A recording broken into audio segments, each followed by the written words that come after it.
ದಕ್ಷಿಣ ಕನ್ನಡ ಜಿಲ್ಲಾ ವ್ಯಾಪ್ತಿಯಲ್ಲಿ ಎಲ್ಲ ಜಾತಿಯ, ಎಲ್ಲ ಧರ್ಮಗಳ, ಎಲ್ಲ ಸಂಸ್ಥೆಗಳ ಪ್ರತಿನಿಧಿಗಳನ್ನು ಸೇರಿಸಿಕೊಂಡು ದಕ್ಷಿಣ ಕನ್ನಡ ಜಿಲ್ಲಾ ಪೌರ ಸಮನ್ವಯ ಸಮಿತಿ ಎಂಬ ಒಂದು ಸಮಿತಿಯನ್ನು ನಾವು ಮಾಡಿಕೊಂಡು ಈ ಸಮಿತಿಯ ಅಧ್ಯಕ್ಷರಾಗಿ ಸನ್ಮಾನ್ಯ ಹಾಜಿ UK ಯೂಸುಫ್ ಉಳ್ಳಾಲ್ರವರು ನಾವು ಅವರನ್ನು ಅಧ್ಯಕ್ಷರನ್ನಾಗಿ ಮಾಡಿದ್ದೇವೆ. ಅದೇ ರೀತಿ ವಿವಿಧ ಪದಾಧಿಕಾರಿಗಳು, ಸಂಚಾಲಕರು ಇದ್ದಾರೆ. ಮುಖ್ಯ ನಮ್ಮ ಉದ್ದೇಶ ಈಗ ನಮ್ಮ ದೇಶವನ್ನು ಪ್ರತಿಯೊಬ್ಬ ಮನುಷ್ಯನನ್ನು ಚಿಂತೆಗೀಡು ಮಾಡಿದಂತಹ NRC, CAA ಮತ್ತು NPR ಈ ಒಂದು ಮಸೂದೆಗಳ ಬಗ್ಗೆ, CAA ಮಸೂದೆ ಈಗಾಗಲೇ ನಮ್ಮ ದೇಶದ ಹಲವು ಕಡೆ ಜನರನ್ನು ರೊಚ್ಚಿಗೆ ಬೀಸ್ತಾ ಇದೆ. ಚಿಂತಾಕ್ರಾಂತರಾಗಿ ಜನರು ಏನು ಮುಂದೆ ಅಂತ ಹೇಳುವಂಥ ಈ ಸಂದರ್ಭದಲ್ಲಿ ಪ್ರತಿ ನಾಗರಿಕನಿಗೂ ಇದರ ಬಗ್ಗೆ ಜವಾಬ್ದಾರಿತವಾದ ಒಂದು ಅಭಿಪ್ರಾಯವನ್ನು ತೆಗೆದುಕೊಳ್ಳುವ ಸಂದರ್ಭ ಇದು ಬಂದಿದೆ. ಇಂತಹ ಸಂದರ್ಭದಲ್ಲಿ ಜಾಗತಿಕವಾಗಿ ವಿಶ್ವದ ಮೂಲೆಗಳಲ್ಲಿಯೂ ಕೂಡ ಇಂತಹ ಈ ಒಂದು ಕರಾಳವಾದ ಮಸೂದೆಯ ವಿರುದ್ಧ ಇವತ್ತು ಜನಸ್ಪಂದನ ನಡೆಯುತ್ತಾ ಇದೆ. ಇವತ್ತು UKಯಲ್ಲಿ ಅಂದರೆ ಬ್ರಿಟನ್ನಲ್ಲಿ ಇವತ್ತು ಭಾರತೀಯರು ಮತ್ತು ಭಾರತೀಯರಲ್ಲದವರ ಒಂದು ದೊಡ್ಡ ಸಮಾವೇಶ, ಒಂದು ಜಾಥಾ ಇವತ್ತು ನಡೆದಿದೆ. ಎಲ್ಲ ಕಡೆಯಲ್ಲಿ ವಿಶ್ವದ ಮೂಲೆಗಳಲ್ಲಿ ಕೂಡ ಇದು ನಡೆಯುತ್ತಾ ಇದೆ. ನಮ್ಮ ರಾಜ್ಯದ, ನಮ್ಮ ದೇಶದ ರಾಜಧಾನಿಗಳಲ್ಲಿ ಕೂಡ ಈ ಒಂದು ಕಹಳೆ ಕೂಗ್ತಾ ಇದೆ. ಗಂಡು ಹೆಣ್ಣು ಎಂಬ ಭೇದ ಇಲ್ಲದೆ, ಜಾತಿ ಭೇದವಿಲ್ಲದೆ, ವಯಸ್ಸಿನ ಭೇದವಿಲ್ಲದೆ ಈ ಅಭಿಯಾನದಲ್ಲಿ ಎಲ್ಲರೂ ಪಾಲ್ಗೊಳ್ತಾ ಇದ್ದಾರೆ. ನಮಗಿರುವ ದಾರಿ ಒಂದು ನ್ಯಾಯಾಂಗ, ಇನ್ನೊಂದು ಜನಾಂದೋಲನ. ಅದನ್ನು ನಾವು ಮಾಡ್ತಾ ಇದ್ದೇವೆ. ಖಂಡಿತವಾಗಿಯೂ ಈ ಜನಾಂದೋಲನ ಉಳ್ಳಾಳದ ಪ್ರತಿ ಮನೆಗೂ ತಲುಪಬೇಕೆಂಬ ಉದ್ದೇಶದೊಂದಿಗೆ ನಾವಿಂದು ಇವತ್ತು ಸೇರಿದ್ದೇವೆ.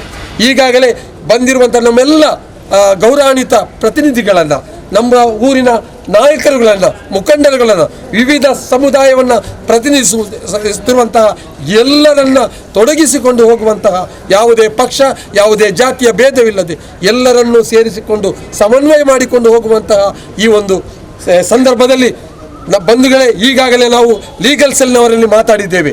ವಿವಿಧ ನ್ಯಾಯವಾದಿಗಳನ್ನು, ವಕೀಲರುಗಳನ್ನು ಒಂದು ತಂಡವಾಗಿ ನಾವು ಹೇಗೆ ಮುಂದುವರಿಯಬೇಕು ಎಂಬ ಒಂದು ಕಾರ್ಯಕ್ರಮ ಯೋಜನೆಯನ್ನು ಕೂಡ ನಾವು ಹಾಕಲಿದ್ದೇವೆ. ಜಿಲ್ಲೆಯ ಪ್ರಖ್ಯಾತ ವಕೀಲರುಗಳನ್ನು ಈ ಸಂದರ್ಭದಲ್ಲಿ ನಾವು ಸೇರಿಸಿಕೊಳ್ತಿದ್ದೇವೆ. ಅದೇ ರೀತಿ ಚಿಂತಕರನ್ನು, ವಿವಿಧ ಜಿಲ್ಲೆಗಳಲ್ಲಿ ಬಹುತೇಕ ಈ ಬಗ್ಗೆ ಅಭಿಪ್ರಾಯ ಇಲ್ಲವಂಥ ಚಿಂತಕರನ್ನು ಕೂಡ ನಾವು ಈ ಬಗ್ಗೆ ಅಭಿಪ್ರಾಯ ತೊಡಗಿಸಿಕೊಂಡು ಇದರ ಮಾಹಿತಿಯನ್ನು ತಿಳ್ಕೊಂಡುಕೊಂಡು ನಾವು ಮುಂದುವರಿತೇವೆ. ದೊಡ್ಡದಾದ ಒಂದು ಮಹಾ ಸಮಾವೇಶವನ್ನು ಕೂಡ ಸನಿಹದಲ್ಲೇ ಕೆಲವೇ ದಿನಗಳಲ್ಲಿ ಅದರ ದಿನಾಂಕವನ್ನು ಕೂಡ ನಾವು ಘೋಷಣೆ ಮಾಡಲಿದ್ದೇವೆ. ನಮ್ಮ ಈ ಸಮಾವೇಶ ಮುಸ್ಲಿಂ ಸಮಾವೇಶವಾಗಿರುವುದಿಲ್ಲ, ನಮ್ಮ ಈ ಸಮಾವೇಶ ಕ್ರೈಸ್ತರ ಸಮಾವೇಶವಾಗಿರುವುದಿಲ್ಲ, ನಮ್ಮ ಈ ಸಮಾವೇಶ ಅದು ಹಿಂದೂಗಳ ಸಮಾವೇಶ ಆಗಿರುವುದಿಲ್ಲ. ನಮ್ಮ ಸಮಾವೇಶ ಭಾರತೀಯರ ಸಮಾವೇಶ ಆಗಿರುತ್ತದೆ, ಅದು ಮನುಷ್ಯರ ಸಮಾವೇಶವಾಗಿರುತ್ತದೆ. ಖಂಡಿತವಾಗಿಯೂ ಯಾವುದೇ ಸಂಘ, ಯಾವುದೇ ಭೇದಗಳನ್ನು ನಾವು ಬದಿಗೊತ್ತಿ ಬಂದಿದ್ದೇವೆ. ಯಾಕೆಂದರೆ ಇದು ನಮ್ಮ ಅಸ್ತಿತ್ವದ ಪ್ರಶ್ನೆ, ಇದು ನಮ್ಮ ನಾಡಿನ ಹೆಜ್ಜೆಗಳ ಗುರುತನ್ನು ಕಂಡು ಹಿಡಿಯುವಂತಹ ಪ್ರಶ್ನೆ. ಇಂತಹ ಸಂದರ್ಭದಲ್ಲಿ ಸೈಯದ್ ಮದನಿ ದರ್ಗಾ ಇವತ್ತು ಜಾಗತಿಕವಾಗಿ ಗುರುತಿಸಲ್ಪಟ್ಟಂತಹ ದಕ್ಷಿಣ ಭಾರತದ ಅಜ್ಮೀರ್ ಎಂದೇ ಖ್ಯಾತಗೊಂಡಂತಹ ಸೈಯದ್ ಮದನಿಯವರ ಸನ್ನಿಧಿಯಲ್ಲಿ ಆ ಒಂದು ಕಾರ್ಯಕ್ರಮವನ್ನು ನಾವು ಇವತ್ತು ಪ್ರಾರಂಭಿಸಿದ್ದೇವೆ. ಈಗಾಗಲೇ ನಾವು ಸಂತರ ಬಳಿ ನಿಂತು ಪ್ರಾರ್ಥನೆಯನ್ನು ಮಾಡಿ ಬಂದಿದ್ದೇವೆ.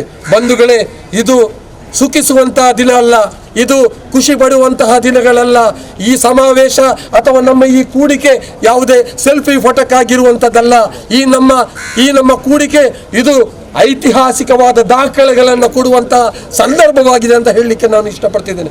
ಆದ್ದರಿಂದ ನಾವು ವಿಜೃಂಭಣೆ ಪಡುವಂತಹ, ಸಂಭ್ರಮ ಪಡುವಂತಹ ಆಗಬಾರದು. ನಮ್ಮ ದುಃಖಗಳನ್ನು, ನಮ್ಮ ಮನಸ್ಸನ್ನು, ನಮ್ಮ ಅಭಿಪ್ರಾಯವನ್ನು, ನಮ್ಮ ಒಗ್ಗಟ್ಟನ್ನು ನಮ್ಮ ನಾಡುವ ಜನರಿಗೆ ನಾವು ತೋರಿಸಿಕೊಳ್ಳುವುದಕ್ಕಾಗಿ ಇದನ್ನು ನಾವಿಲ್ಲಿ ಮಾಡ್ತಾ ಇದ್ದೇವೆ. ಇವತ್ತು ಏನು ಮಾಡ್ತಿದ್ದೇವೆ ಅಂತ ಹೇಳಿದರೆ, ಉಳ್ಳಾಳ ಜಮಾತಲ್ಲಿ 5 ಕರಿಯಗಳಿವೆ.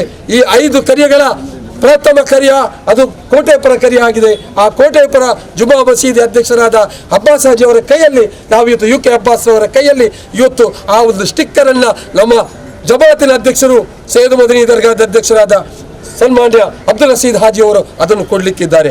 ಆ ಮೂಲಕ ಅದನ್ನು ಪ್ರತಿಯೊಂದು ಮನೆಗೂ ತಲುಪಿಸುವ ಜವಾಬ್ದಾರಿ ನಮ್ಮದೆಲ್ಲರದಾಗಿದೆ. ಅದು ನಮ್ಮ ಕರ್ತವ್ಯ ಆಗಬೇಕಾಗಿದೆ. ಇವತ್ತು ಸನ್ಮಾನ್ಯ ಯೂಸುಫ್ ಹಾಜಿ ಅವರು ನಮ್ಮೆಲ್ಲರನ್ನು ಸೇರಿಸಲಿಕ್ಕೆ ಹೇಗೆ ಶಕ್ತರಾಗಿದ್ದಾರಾ, ವಿವಿಧ ಪಕ್ಷಗಳಲ್ಲಿ, ವಿವಿಧ ಸಂಘಗಳಲ್ಲಿ ಗುರುತಿಸುವಂತಹ ನಮ್ಮನ್ನು ಇವತ್ತು ಯೂಸುಫ್ ಹಾಜಿ ಅವರು ನಮ್ಮನ್ನೆಲ್ಲ ಒಂದು ಕಡೆ ಸೇರಿಸಿ ಇವತ್ತೊಂದು ಬೃಹತ್ ಮಟ್ಟದ ಒಂದು ಅಭಿಯಾನ ಆಗಬೇಕು ಅಂತ ಅವರು ಭಾವಿಸಿದ್ದಾರೆ. ಅದೇ ಭಾವನೆಗಳು ನನ್ನಲ್ಲೂ ನಿಮ್ಮಲ್ಲೂ ಎಲ್ಲರಲ್ಲೂ ಬರಬೇಕು. ನಾನು ಆ ಸಂಘದವನು, ನಾನು ಈ ಪಕ್ಷದವನು, ನಾನು ಈ ಜಾತಿಯವನಲ್ಲ, ನಾನು ಮೊದಲಿಗೆ ಭಾರತೀಯ ಎನ್ನುವ ಒಂದು ಪ್ರತಿಜ್ಞೆ ನಮ್ಮಲ್ಲಿರಬೇಕಂತ ಹೇಳಿಕೊಳ್ಳುತ್ತಾ ಈ ಕಾರ್ಯಕ್ರಮದಲ್ಲಿ ಪ್ರಥಮತವಾಗಿ ಅಧ್ಯಕ್ಷರು ಆ ಒಂದು ಲಾಂಛನವನ್ನು ನಮ್ಮ ಇದನ್ನು ಸನ್ಮಾನ್ಯ ಅಬ್ಬಾಸ್ UK ಅಬ್ಬಾಸ್ ಅವರಿಗೆ ನೀಡಿ